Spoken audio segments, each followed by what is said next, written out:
Pessoal, hoje nós vamos falar de uma small cap do setor de materiais de construção, que é a Eternit. Nós vamos ver perspectivas de dividendos para essa companhia, vamos ver se as cotações estão acompanhando os resultados que ela tem apresentado, falar um pouco sobre o fim da recuperação judicial, que já deve estar muito próximo e vai permitir que muitos fundos possam comprar ações da Eternit, e no final nós vamos fazer uma projeção de preço-teto pensando nos dividendos. Se você gosta desse tipo de conteúdo, não deixa de se inscrever e deixar seu like, vamos junto. Então a gente tem que lembrar que a Eternit, as fontes de receita dela são através da venda de telhas de fibrocimento, que são aquelas telhas utilizadas na construção de casas, principalmente de baixa renda, e também ela faz venda de mineral crisotila. Esse mineral ele vai todo destinado ao mercado externo. Também tem a parte de telhas de concreto, né, que ela está começando agora, que é aquela telha fotovoltaica que está representando apenas 1% do lucro bruto. A gente tem que continuar acompanhando. O que importa aqui é que ela cresceu na venda de telhas, mesmo com a taxa de juros bem alta, como a gente está vendo.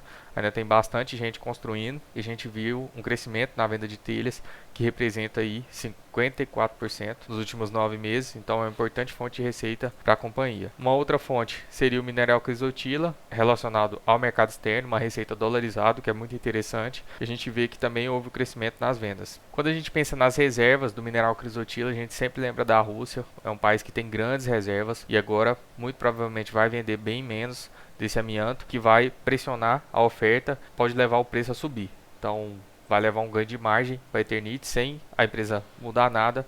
Se o preço do amianto sobe, ela ganha margem. Então é uma coisa que a gente tem que ficar de olho. Eu acredito que vai ser uma pressão importante na Rússia e com certeza isso vai impactar positivamente a Eternit. Quando a gente olha os números do terceiro trimestre, nós tivemos uma receita líquida de 323 milhões, que teve um crescimento, então a companhia fez mais vendas, no geral 11% em relação ao ano anterior, um lucro bruto de 100 milhões com uma margem bruta de 31%, um EBITDA recorrente de 57 milhões, que é excelente pelo tamanho da companhia Eternit, pelo preço que a gente tem que pagar para comprar essa empresa. Um EBITDA de 57 milhões é excelente, eu vou mostrar para vocês com mais clareza, mas vocês vão ver que é um EBITDA muito bom.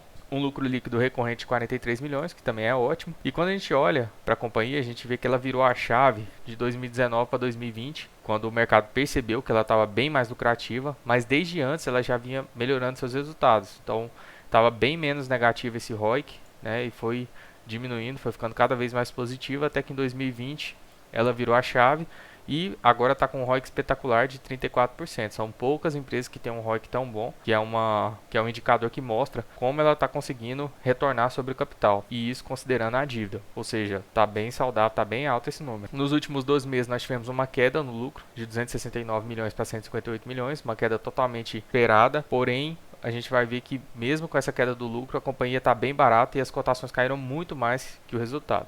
E quando a gente olha as cotações, ela atingiu um pico aqui no meio de 2021, quando ela estava com esse excelente resultado, o ROIC maravilhoso, e aí ela teve uma queda no seu resultado, mas não foi uma queda de 67% como as cotações apresentaram. Então a cotação caiu mais do que o resultado da empresa, e a gente viu que ela teve um lucro líquido recorrente ali de 42 milhões, ou seja, se ela replicar isso, se não houver nenhum ganho de receita e nem margem, o que eu acho que é difícil, porque eu vejo as taxas de juros caindo nos próximos meses e as pessoas vão acabar construindo mais. O déficit habitacional no Brasil ele só aumenta a cada ano, então não tem como consumir menos. Ela é líder no mercado que ela atua, então eu acredito que ela tem tudo para vender mais e melhorar suas margens. A gente viu que quando esses números melhoraram muito pouco, a companhia já disparou para cima.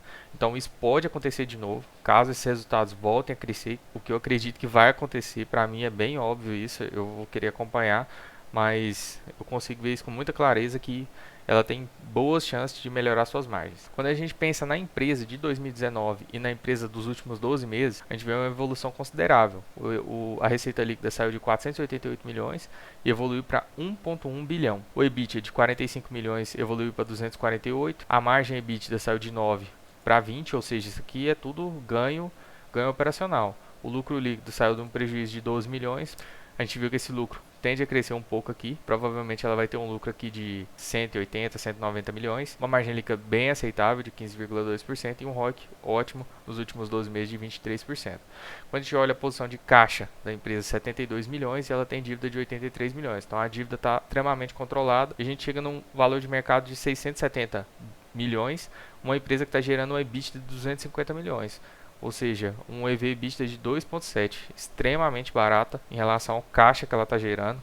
E quando a gente pensa nas projeções, visto que ela teve um lucro recorrente aí de 42 milhões, se a gente analisar isso sem considerar que a companhia vai crescer, ela daria aí seus 180 milhões de lucro.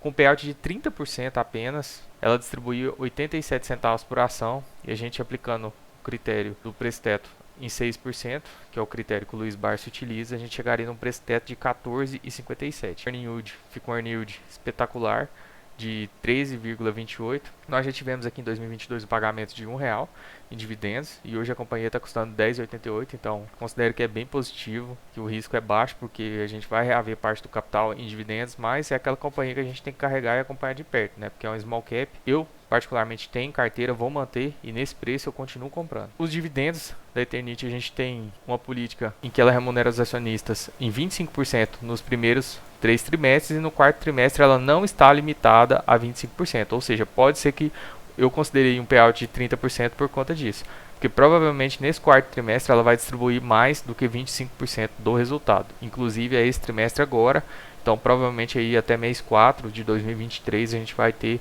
um dividendo um pouco maior que o habitual, que está sendo aí de 25 centavos, né? Provavelmente deve pagar mais. Então, fazendo a nossa tradicional projeção de dividendos e preço-teto, os 9 primeiros meses de 2022 a gente teve um resultado de 123 milhões. No quarto tri, é bem provável que ela anuncie um resultado próximo a 50 milhões. Claro que isso aqui é uma projeção baseado no que ela já apresentou nos balanços. Eu acredito que vai vir aí próximo entre 40 e 50 milhões. E a gente vai ter um lucro em 2022 de 173 milhões. Com isso, se a gente aplicar o LPA vezes o payout, que a gente viu que é 25% nos 3 primeiros trimestres, mas no quarto trimestre ela provavelmente vai pagar mais que 25%. Então, se a gente fizer uma média, chegar no dividendo anual de 30%, nós vamos chegar que, se ela continuar gerando o resultado que ela está gerando, que é bem provável que isso aconteça, possivelmente ela vai até melhorar esse resultado, a gente chega num dividendo de 87 centavos e aplicando o critério do Luiz Barsi, a gente divide por 6%, a gente chega no preço teto, que é o meu preço teto pessoal para essa companhia, de 14,57. Então, abaixo de 14,57 eu continuo comprando, né? E no momento está representando uma oportunidade com a margem de segurança de 33,9. Lembrando que a gente chega nessa margem de segurança dividindo esse valor aqui pela cotação atual. Se você gostou desse vídeo, deixa o like, não deixa de se inscrever para você continuar acompanhando os próximos. Vou deixar os 2 vídeos mais recentes para vocês poderem acompanhar. É isso, tamo junto, muito obrigado.